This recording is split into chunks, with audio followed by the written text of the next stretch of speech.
Thank you, Fabio, and welcome to the participants to these series of international technical webinars that the FAO e-Learning Academy organizes regularly with its partners. So we have other partners involved, which are Agrinium, the UN ESCAP, and also Future Food Institute.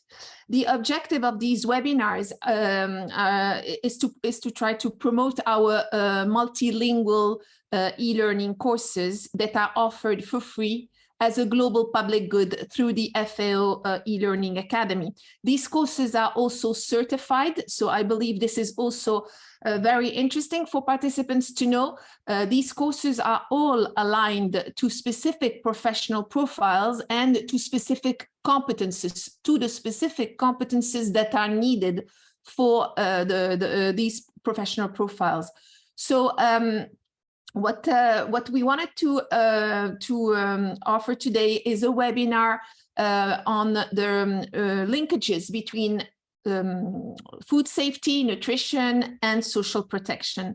And we are extremely pleased to have today with us the director of the Nutrition Division, the FAO Nutrition Division, Lynette Neufeld. So Lynette, the floor is yours. You have 5 minutes. Thank you. Thanks very much. Good morning, afternoon, evening, everyone. Thank you so much for joining us.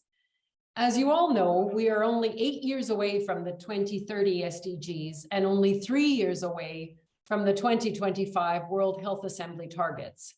Yet we are off track for all except 2 of the World Health Assembly targets.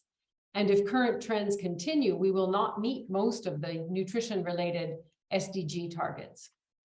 According to the SOFI 2022 reports, since the outbreak of COVID-19, about approximately 150 million more people were experiencing hunger compared to the previous period before the pandemic, and 350 million more people were food insecure.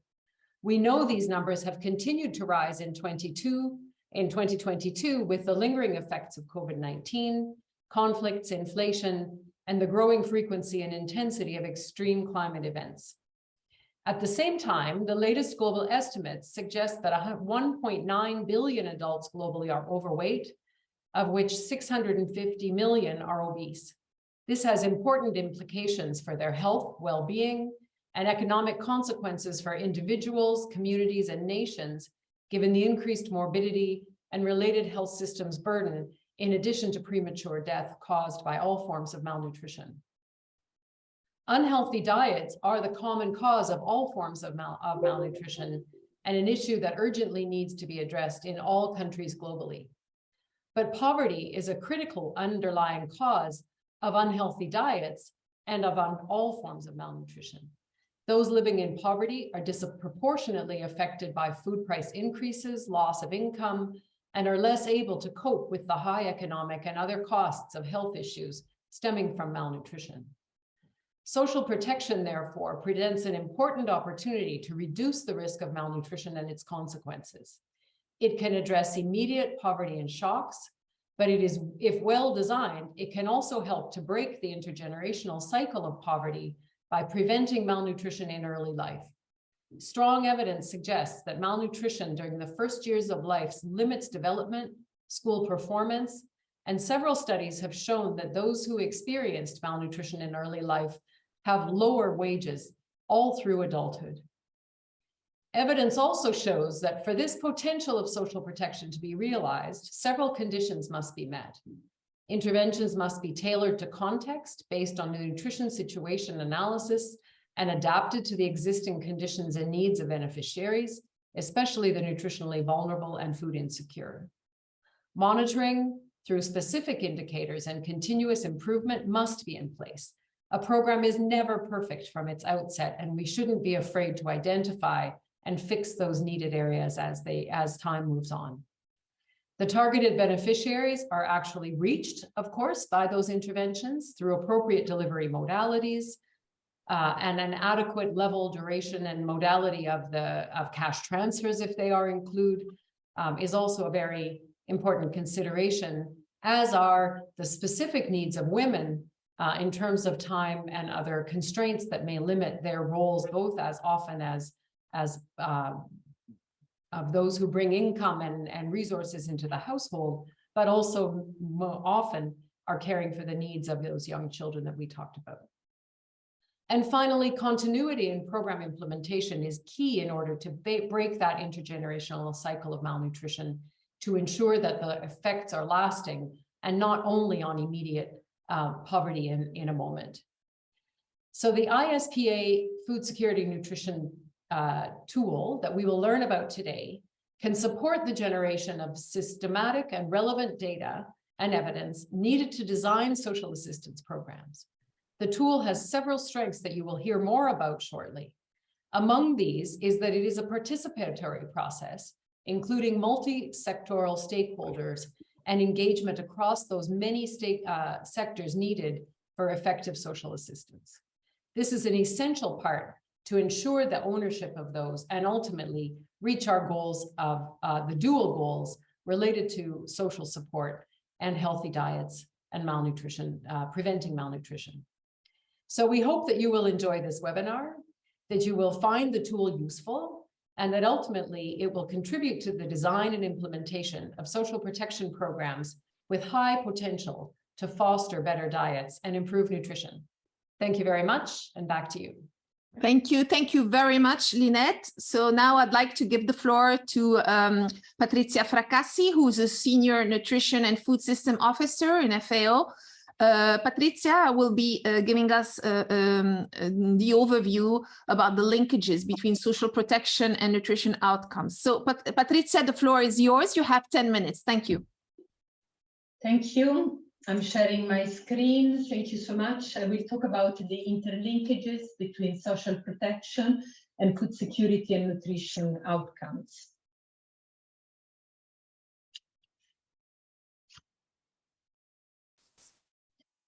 As already mentioned by Lynette, we are not on track with the nutrition targets.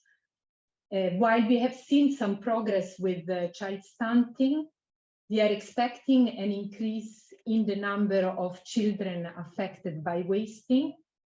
And also we have seen limited progress in reducing overweight and obesity.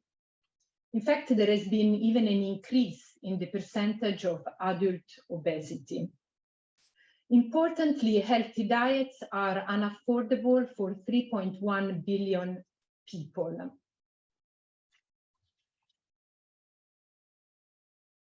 So social protection includes the set of policies and programs aimed at preventing or protecting all people against poverty, vulnerability, and social exclusion throughout their life cycle, placing a particular emphasis on vulnerable groups. Social protection has the potential to tackle both poverty and malnutrition, as well as to respond to crises. Its role is recognized in the 2030 Agenda as key for achieving the SDG 1 and the SDG 2. The potential to address malnutrition in all its forms has been highlighted in the Rome Declaration on Nutrition and in the Framework for Action of the Second International Conference of Nutrition. We know that malnutrition is a complex problem and is the result of a number of different factors. We know that food security is necessary, but not sufficient to achieve good nutritional status. And this puts diet quality as paramount. And a healthy diet encompasses adequacy, safety, and diversity of food that should be available, affordable, and accessible to all year round. So we have seen that social protection has positive impact on all 4 pillars of food security and can address underlying basic and immediate causes of malnutrition by, for example, increasing availability of household resources, that can be used to purchase a greater diversity and quality of food, increasing availability of health and nutrition services, if properly linked, also strengthening stability and resilience by preventing that vulnerable households fall below the poverty lines in times of shocks and stresses.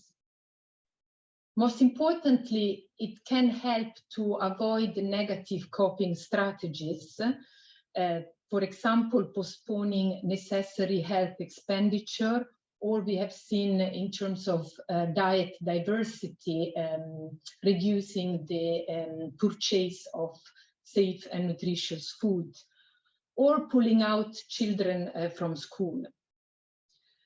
And it can also help to improve school attainment and performance by, for example, increasing the link with school and school meals. So FAO places agri-food system at the center of its work, and social protection intervention can be implemented across the entire food system, which comprises the three components of food supply, food environment, and consumer behavior. With regards to the supply chain, social protection intervention can improve the availability of nutritious food by providing transfers to small-scale farmers to enhance their access to markets, provide greater economic certainty and security, and minimize their credit access constraints, thereby increasing the availability of and access to safe and nutritious food.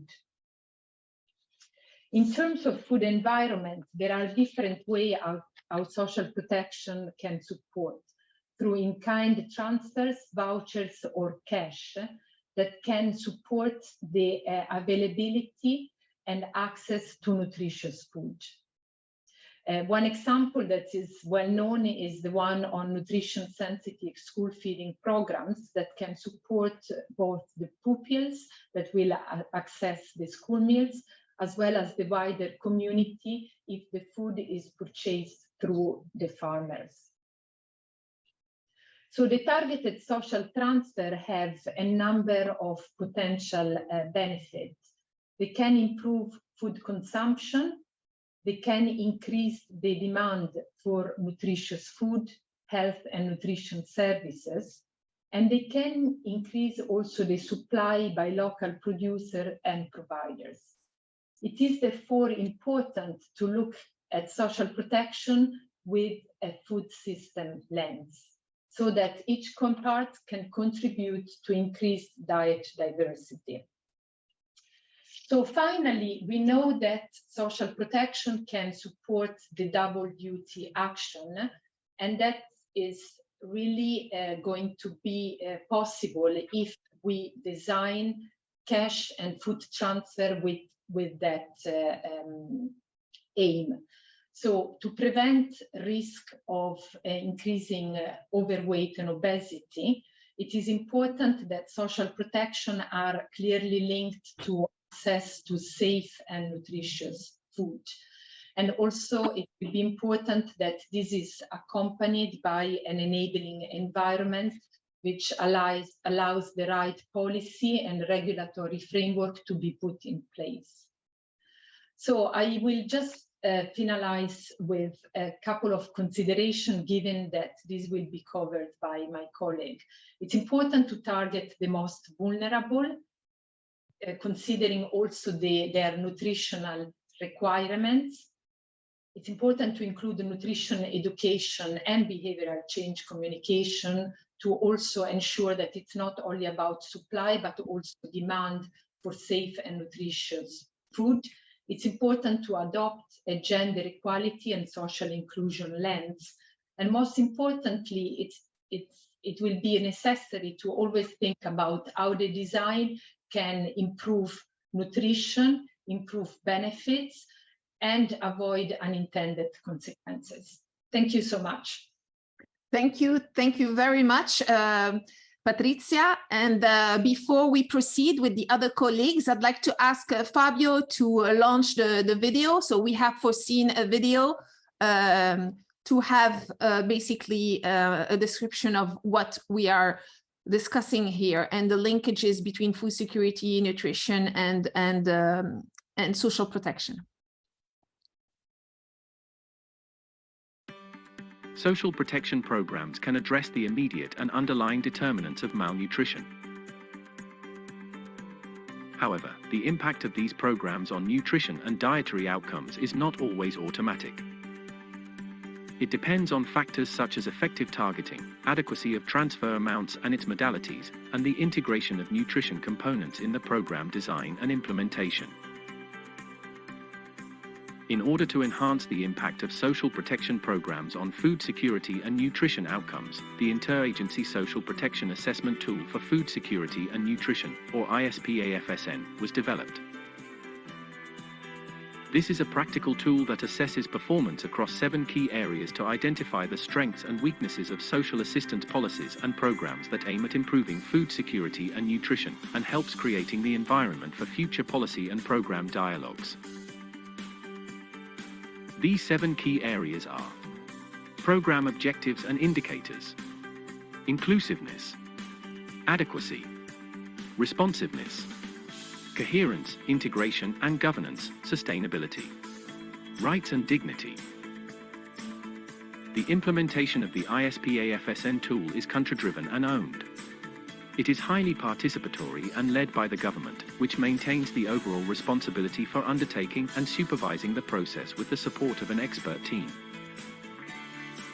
The implementation of the tool is organized around the following 4 phases: preparation, data and information collection, performance assessment, country report.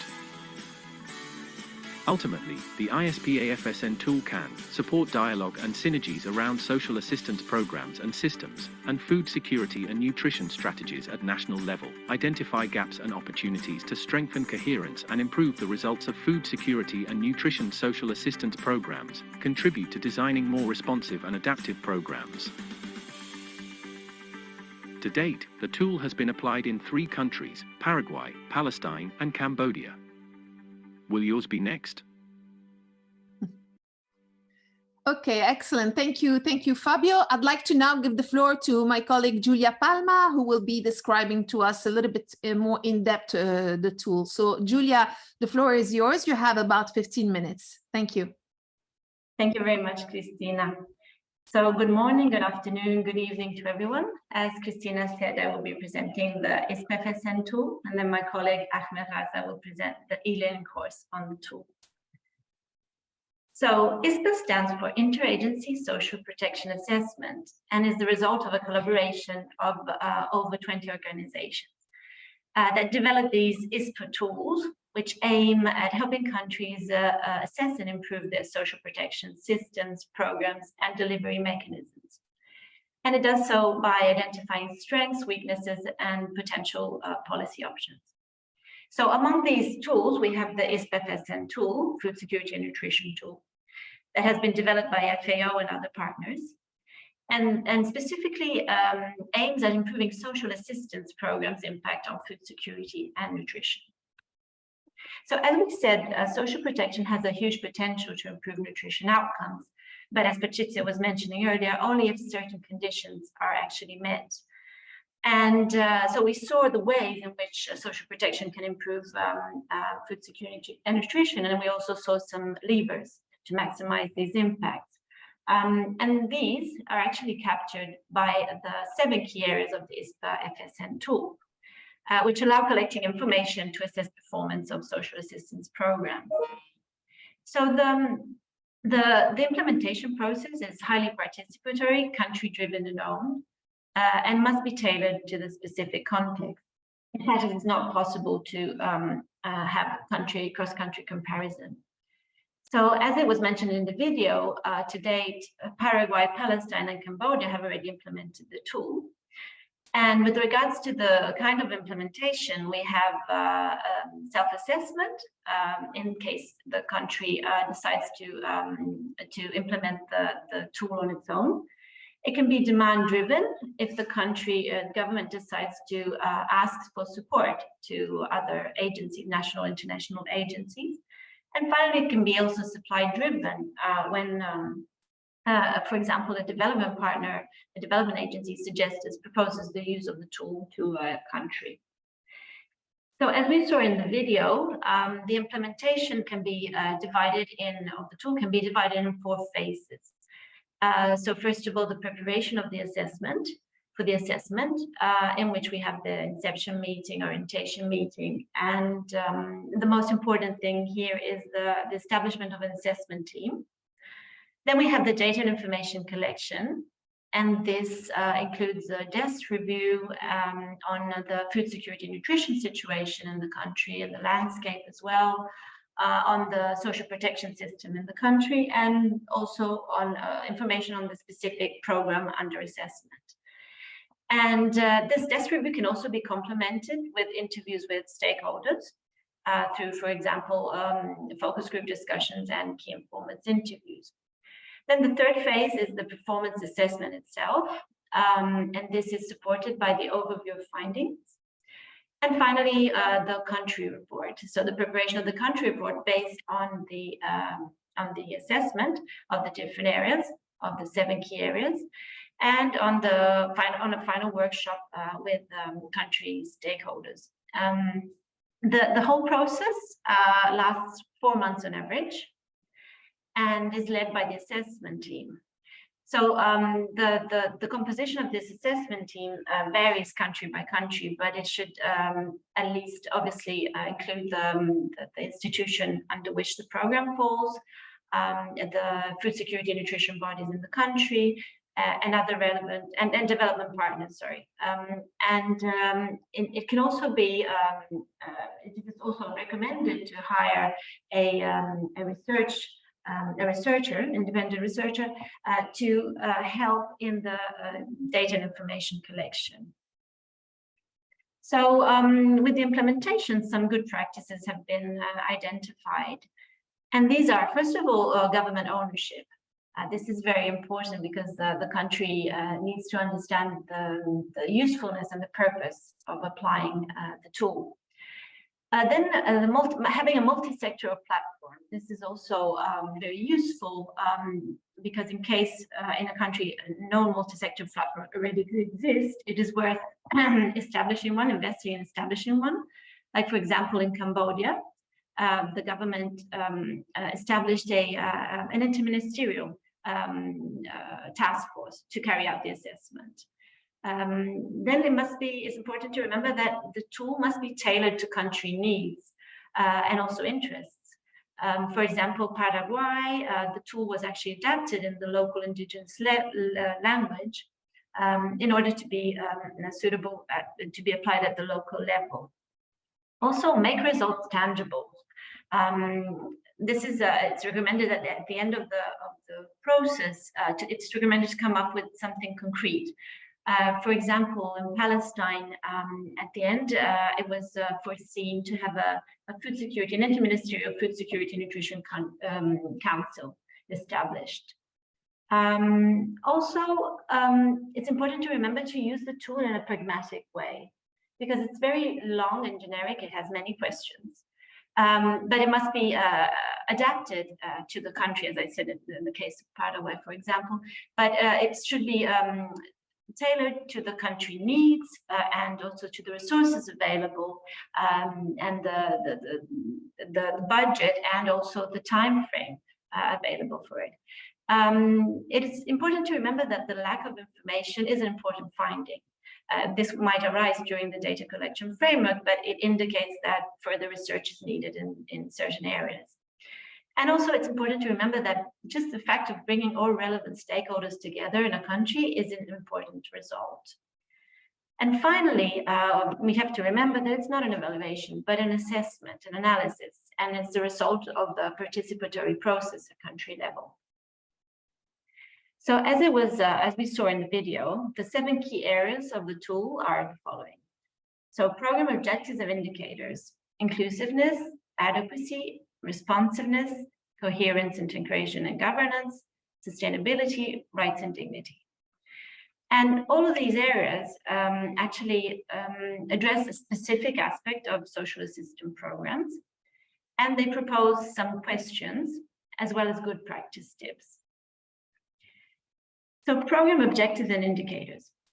This area includes questions like if a nutrition situation analysis has been carried out to inform the design of the program, for example, if there are specific nutrition objectives, and also if there are specific indication nutrition to actually monitor results.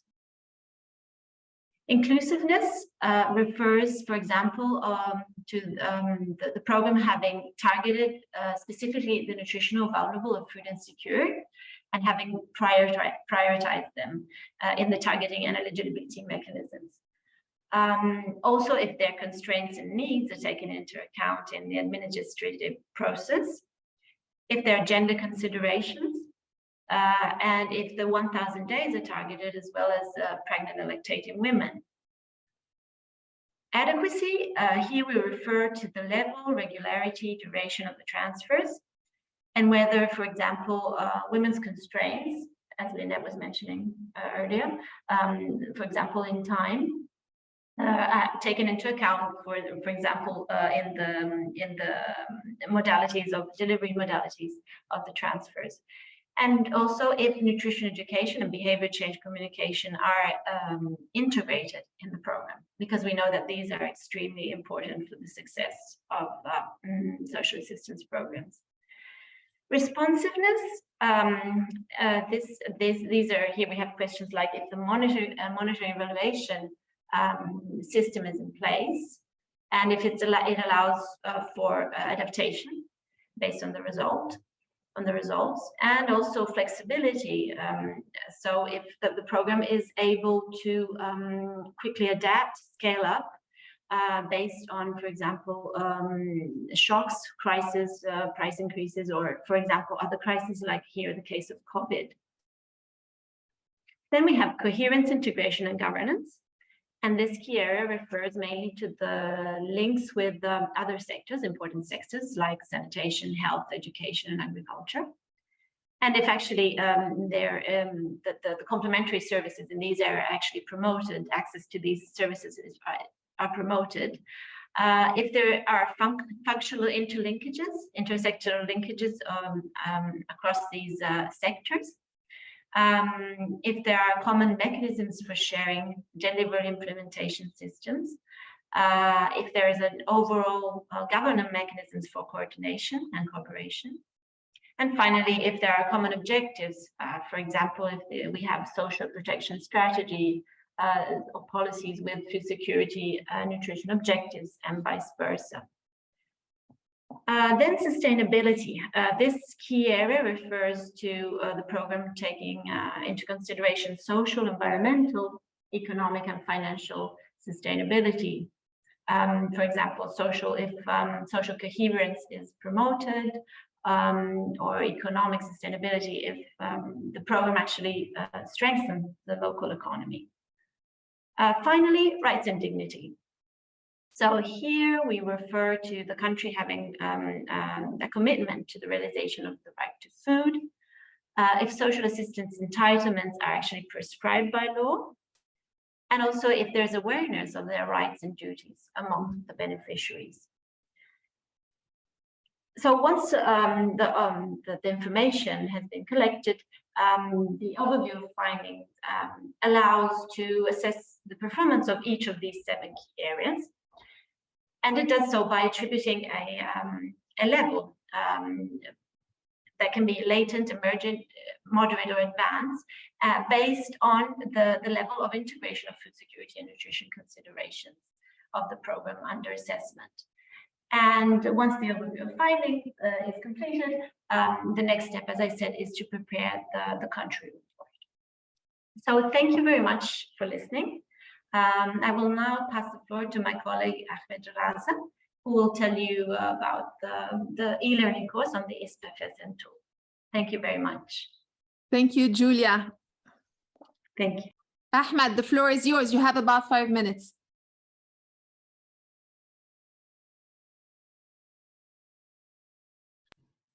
Great. Thanks, Christina.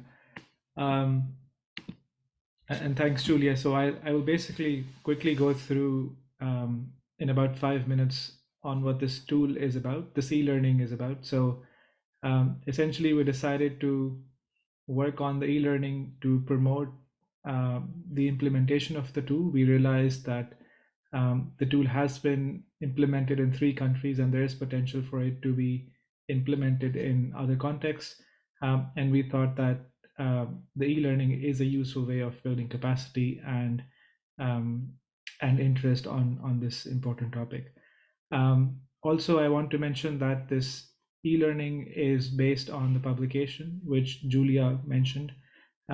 So the ISPA-FSN publication, which was approved a few years ago by all the main partners of the ISPA Alliance. Also, by way of this e-learning, what we wanted to do was bring together all the academic resources and policy reports which have come out in the broader area of nutrition and social protection, and have all the information in one platform so that it's easier for policy and program design. So some of the features of this e-learning are the following. So as I mentioned, it's based on the publication, which I hope we can put this in our chat box for people to access. So that's the main basis of the e-learning, but we have made some additions. FAO has been working on an agri-food systems approach, so we try to mainstream some of that information in there. There is a heightened focus on affordability of healthy diets, which is a common theme which has been occurring in the SWOFI reports. COVID-19 pandemic is something to not be sidelined, so we also discussed that in the publication. In the e-learning. Also, this e-learning is quite interactive, so it allows the user to be able to access different kinds of information through videos, assessment tests, and also there are information about the best practices in this area. So if someone is thinking of designing a program on nutrition sensitive social protection, they can make use of these best practices. So at the end of the e-learning, the user will have the opportunity to get a certification, a digital badge, which is granted by the e-learning academy, and that can be used for professional as well as for personal endeavors. So this e-learning has been recently launched, and I think maybe there's a link which would be shared, but essentially it's online and it's available in English for now. It's also free of charge for anyone to access it. So just a bit of information on what the e-learning constitutes. So basically, it has 2 courses. The first one, as I was mentioning earlier, is essentially about broadly how are the 3 main concepts of food security, nutrition, and social protection are linked. We talk about the basic concepts. We define each of these 3 concepts, and also how they're linked and what pathways can be taken from, for example, agriculture and social protection programs, all the way to nutrition outcomes. And the second course is really about the tool itself, so the publication, and basically how does one operationalize an ISPA-FSN tool in a given context. And we think that an average user can finish the whole e-learning in about 2.5 hours. The target audience is quite diverse. I think essentially anyone interested in the topics of nutrition, food security, and social protection can take this course. But particularly the target audience we had in mind were government employees, policy analysts, development partners who are interested in this area of work, and also are responsible for designing, evaluating, and implementing programs. And they can be at the government level, the ministries of social affairs, labor, social protection, nutrition, etc., but also development partners and nonprofit organizations. So these are some examples of how the course is structured. So this is coming from course 1. And as you can see, I won't go into much detail because I would like users to go in there themselves and find out all the features. But as you can see, this is from course number 1.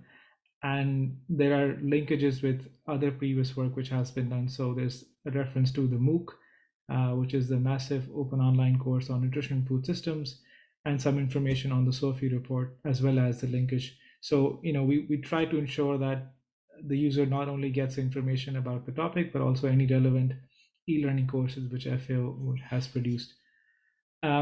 This is information on the key areas. One of the key area which Julia was presenting, and again, it sort of shows you the interactiveness of the e-learning.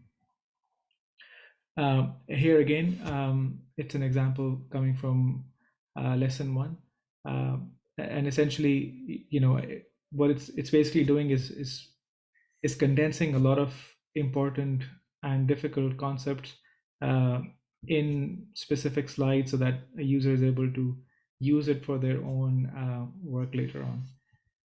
And with that, I thank you for listening, and I give it back to Christine.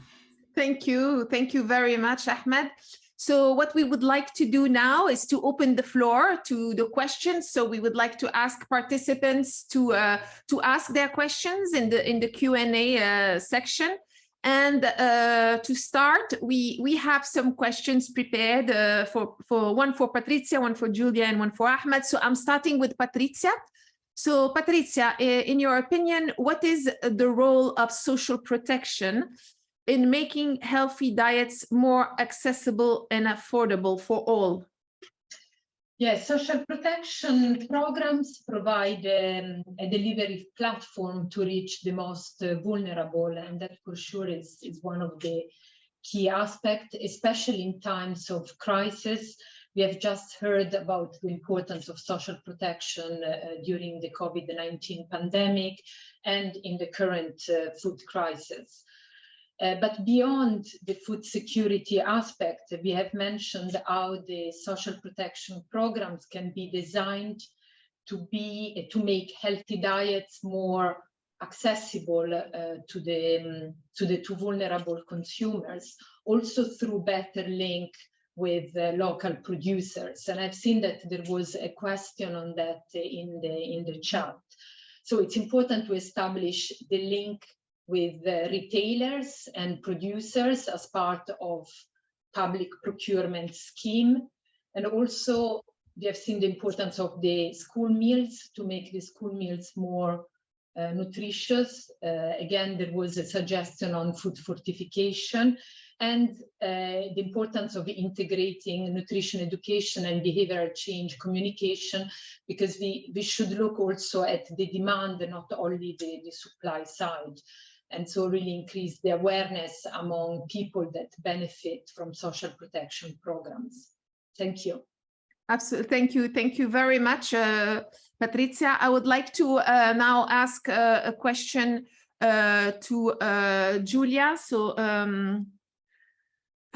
just a second, because I was trying to do too many things at the same time. So maybe Fabio, do you have the question right now? Because I just closed my... Sure, no problem. So the question for Julia is it possible to adapt the FSN ISPA tool for low resource settings? Yes, thank you very much for the question. Yes, absolutely. As I was mentioning during the presentation, the tool is very generic. It's quite long. It has many questions in the data collection framework, but this needs then to be tailored to the country. And so also based on the resources available of a specific country, on the needs, on the interests, on the expertise available. So I would say absolutely yes, it is suitable for even lower income countries.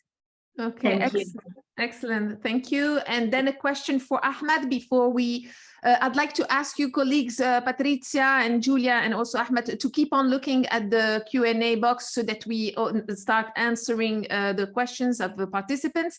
But now I have a question for Ahmed. Why is the e-learning courses, why are they helpful in designing, in your opinion, in designing programs on nutrition and social protection? Yes, thanks, Christina. So I think the course one is essentially about the linkages between social protection and nutrition. So if for a program designer, it's a very useful resource to be able to know which instruments and what kind of design features within a social protection program can be useful in improving outcomes for nutrition at the individual and household level. Also, what we have really done systematically is to be able to share good practices, which again are coming from the publication, but also from the recent information from SOFI and SOFA reports, is to basically provide information about best practices on designs which have been successful. So a program designer can make use of that, but also we have identified instances where designs have not gone correctly. So for a designer or a person responsible for thinking about these programs can make use of that. The last thing which I will mention is that the 7 key areas which Julia presented, they're not minimum criteria, but I think they can be useful in helping a designer or analyst think about important aspects of these programs, of these nutrition sensitive programs. And Patricia gave an example of that, school food and nutrition programs. So these minimum features, they're not minimum features, but features or key areas which should be thought through and included in the design. So all of these can be useful. Thank you, Ahmed. I'd like to now, maybe because there were many questions, maybe Patricia, would you like to answer to some of them? I see that you were trying to answer in writing. Maybe if you can give some of the answers so that all participants can benefit. Yeah, I mean, I've seen that there have been questions really interestingly looking at the consumer side or the, let's say, the food environment. So I was just trying to answer to this question if this tool can be applied where there are no food-based dietary guidelines. I mean, ideally, the food-based dietary guideline, where available, can inform the analysis because it provides a recommendation of what would be a healthy diet in a given country. But in the absence of food-based dietary guidance, yes, you can still use the tool. And as mentioned by both Julia and Ahmed, the starting point would be a good analysis of the situation. So also looking at dietary patterns, considering the nutrition situation, so the prevalence of different forms of malnutrition. This would be all important information to gather at the beginning to design the programs. Yeah, I also noticed there's a question on how best can we influence consumer behavior to increase food access. Yeah. So questions also on consumer behavior to promote sustainable agriculture, etc. Maybe that one also could. Yes, it's a very important question because I mean sometimes the affordability of nutritious food is of course a concern, but what is also important is to provide indication on what could be a recommended frequency or amount, or who could benefit the most from this nutritious food, so that it's clear that I mean that you target also the information to the consumer in a way that you gain the most from what is available in terms of food and what is also affordable for the household.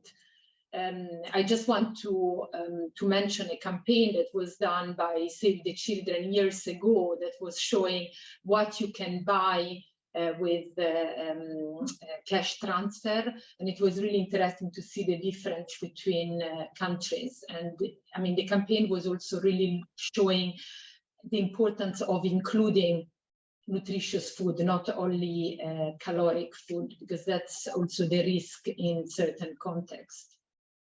Thank you. Excellent. Thank you. I also noticed that there is a question, I think maybe for Julia. One of the questions is there any example country where the FSN tool was implemented, even though there are no FBDGs?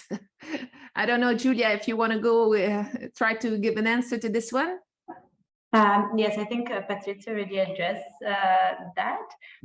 Maybe I'd like to answer one coming from Kishaija. Thank you very much for your question about it has come out that the vulnerable attempt to sell their rations for money to meet their other pressing needs. How can we address such issue? With particular presentation, we were mentioning that social assistance interventions, whether through in-kind or cash transfers, can really make sure that can avoid negative coping strategies from the vulnerable people. So in this way, I think this can be addressed. Thank you.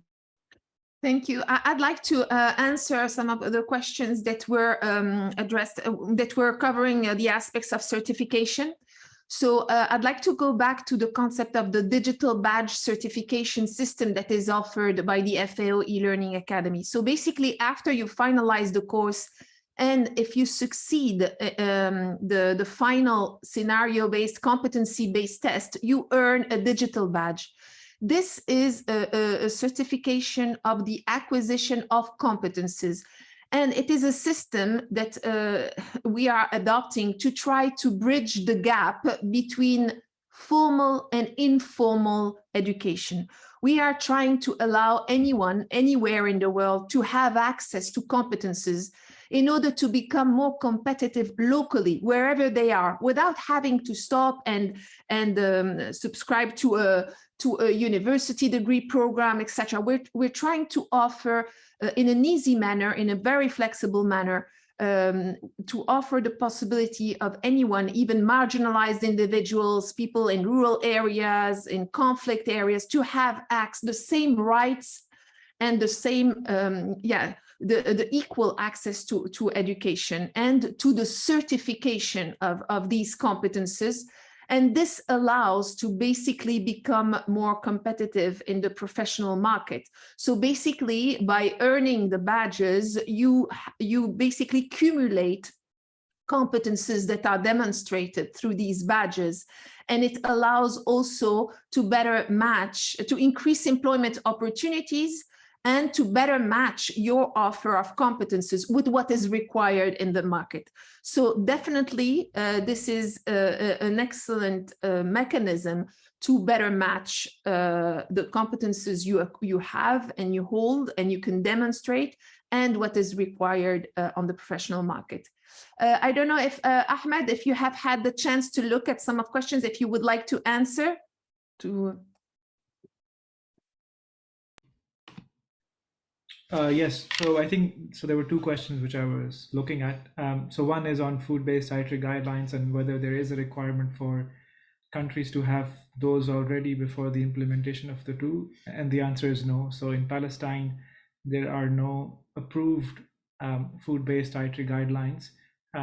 They have some sort of guidelines, but they're not approved by anyone outside the government. And those were not the basis for the tool, so it is possible. Essentially, I think one main rationale for applying the tool is also to collect the information which is out there. So if, let's say, an assessor implements a tool and finds that there is some information which is lacking, that's an important finding which is coming out of the tool, and that can be worked upon afterwards. There is a question on consumer behavior and its links with food access and sustainable agriculture. So what I'm going to do is I'm going to share a publication which would be useful in helping understand, one, how consumer behavior fits into the larger food systems concept, because before placing that into the larger concept, it's very difficult to dissociate it from other factors, because the idea is that the food system is linked, and there are connections between food supply chains, food environments, and consumer behavior. So I'll share that publication. But thank you, Christina, for the opportunity. Over. Okay, thank you. And I noticed that there are also some questions regarding more the offerings of the FAO e-learning academy. So what I wanted to mention is that social protection, food security, nutrition, these are all concepts which are interrelated with many other thematic areas. And as you know, of course, climate change has an impact on all the agro-food system. So we actually have a series of courses on climate smart agriculture. So that for sure, I invite you to have a look at. I also invite you to have a look. We have a series of courses on sustainable food systems, where we explain how everything is actually interconnected, and that to be able to act, you need to act using integrated solutions. And therefore, you need not only but also transdisciplinary competences. And this is exactly what we are trying to do through our courses, transdisciplinary competences, and we are trying to certify them through the digital badge certification system. So we do have a series of courses also on sustainable forestry, land management, water management, soils restoration, and also many others. So have a look at the different on the offerings on the FAO e-learning academy.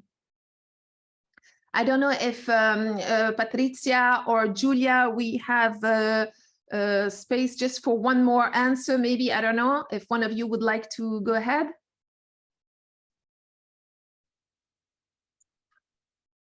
Maybe I would like to take the question about the link with climate change, because I mean, it's really something that it's very present, as you know, we are talking about the 3C, COVID, conflict, and climate change. So by taking a food system perspective, I think we will be able more and more to ensure that there is that link with climate change, with what can be produced in a given context, and also considering how the design of social protection, especially when they are large-scale investment, will have an impact on both health and the environment. So I think it's very important to integrate those considerations in the analysis. Absolutely. So now maybe for the concluding remarks, I would like to give the floor to my colleague Alejandro Greenspoon. He's a senior economist in the Inclusive Rural Transformation and Gender Equality Division of FAO. So Alejandro, the floor is yours. You have 5 minutes for the closing remarks. Thank you. Thank you so much, Christina. Can you hear me well? Yes, yes. Okay, wonderful. So good afternoon and good evening to everybody. And let me first of all thank ISN and the e-learning academy for this invitation. I was asked to close the meeting. And as I do, I would like to step back for 1 minute and reflect on where we are and what we need to do to collectively address the plight of poverty, food insecurity, and malnutrition. Some of you may have read that yesterday the world reached the mark of 8 billion people inhabiting our planet. Only 11 years ago, 11 years have passed since the world population reached 7 billion, and much of the population growth is coming from the poorest country, especially in sub-Saharan Africa. In fact, the UN projects that by the time we reach 9 billion people in a couple of decades, 90% of the population growth would have come from low and lower middle-income countries. Feeding, clothing, educating these many people is going to pose enormous challenges, which may prove unattainable unless agri-food systems change in fundamental ways in the years ahead. We heard today that in 2021, there were as many as 828 million people affected by hunger globally. It is unconscionable that as we approach the first quarter of the 21st century, and at a time where there are more than sufficient resources to ensure that no one goes hungry, still more than 1 in 10 humans does not have enough to eat. Think of that. Add to this that almost 1 in 4 children under 5 is stunted, and about 40% of adults globally are overweight. And what gets a sense of the scope of the food security and nutrition challenges facing us. The short-term prospects for reversing these trends, unfortunately, don't look that good. Global growth is forecast to slow from 6% in 2021 to 3.2% in 2022, while global inflation, spurred by the rise in food, fuel, and fertilizer prices following the COVID-19 pandemic, and more recently exacerbated by the effects of the war in Ukraine and the worsening impacts of climate change, is projected global inflation to rise from 4.7% in 2021 to 8.8% in 2022. So the immediate prospects don't look too good. On the positive side, though, there is a growing awareness that we cannot go on like this. The UN Food System Summit, which took place last year, recognized the need to transform agri-food systems so that they become more inclusive, resilient, and sustainable. At the COP27 climate talks taking place these days, a number of rich countries for the first time are announcing plans to help poor nations recover from the loss and damage caused by climate change. In turn, COVID-19 has elevated the importance of social protection as a game changer, not just for its role in shielding vulnerable households and communities from the effects of economic shocks, as happened during the COVID-19 pandemic, but also for its potential for improving food security and nutrition, reducing inequality, and helping break the intergenerational cycle of poverty over the longer term. It is no wonder, therefore, that social protection features front and center in the national food system pathways of over 60 countries following the UN Food System Summit.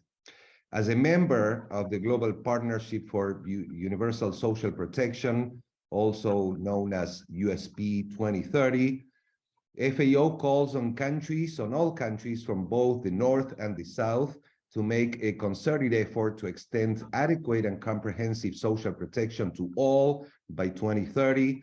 Providing social protection to all who need it when they need it will go a considerable way towards reducing poverty, food insecurity, and malnutrition. This, however, will not happen automatically, as was said during the course of this meeting, and will require that social protection schemes be tailored specifically to the needs of the nutritionally vulnerable and food insecure groups, and that food security and nutrition goals and indicators be included very prominently in the design, implementation, monitoring, and evaluation of social protection programs. This is why we are presenting today the ISPA-FSN tool and the e-learning course on food security, nutrition, and social protection. The fact that both the tool and the course were developed through a close collaboration between FAO's e-learning academy, the Food and Nutrition Division, ESN, and my division, the Inclusive Rural Transformation and Gender Equality Division, ESP of FAO, as well as with a range of development partners outside of FAO, should serve as an example of the kind of cross-sectoral and inter-institutional collaboration that will be required at the country level to ensure not just the successful implementation of the tool, best possible fit between a country's social protection and food security and nutrition strategies and policies. We look forward to supporting countries and development partners in making sure that social protection yields the best food security and nutrition outcomes possible. Many thanks, and over to you. Thank you very much, Alejandro, for being with us and for your closing remarks. I would like some participants were asking if we are recording, and so I just wanted to inform everyone that all our webinars are all recorded, not only, but all the presentations are also available to anyone at any time through the FAO e-learning academy. We have a specific session on webinars where we also have the statistics of the participants, but also the recording and all the materials that were used. So you can have access to everything, not only the recording of this, but all the other webinars that we have been delivering in the past months. I would like to thank everybody. I would like to thank the partners that have allowed this webinar to take place. I would like to thank Fabio Piccinic and Gianpaolo Rugo, who are always behind the scenes. I'd like to thank the speakers very much for their participation and their contribution. And I would really like to thank all the participants. Thank you all for being with us. And we invite you to stay tuned and to continue to look at all our offerings, courses, webinar, events through the FAO e-learning academy website. Thank you all, and bye-bye. Bye-bye. Thank you very much. Bye. Bye, thank you.